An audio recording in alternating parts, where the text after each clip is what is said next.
Çmimet e reja të naftës edhe të benzinës I vendosi bordi.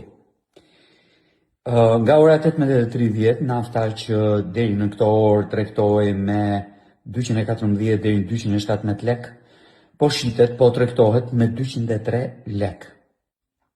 Ndërkohë që benzina, që nga fillimi I marsit është tregtuar me 199 deri në 202 lek, tani po tregtohet me 175 lek. Pra, nëse nafta, çmimi I naftës u ul menjëherë me 11 deri në 14 lek, çmimi I benzinës u ul menjëherë me 27 lek.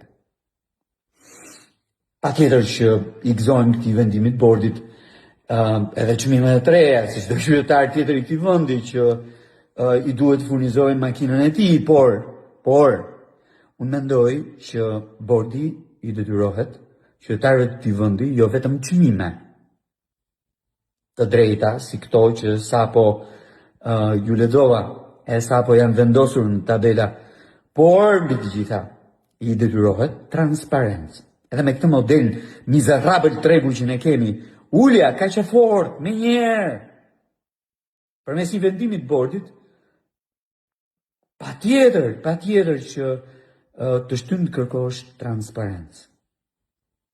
Taksat nuk kanë ndryshuar. Çfarë ka ndryshuar? Mos duhet kthehemi tek ajo që ju tregova disa ditë më parë, ke çmimi neto I naftës dhe benzinës. Pra çmimi pa taksa I naftës dhe benzinës që në Shqipëri ishte më I shtrenjti në rajon. Pra çmimi neto pa taksa ishte më I shtrenjti në rajon. Mos na kanë grabitur aty? Ke çmimi neto? Dhe mos kjo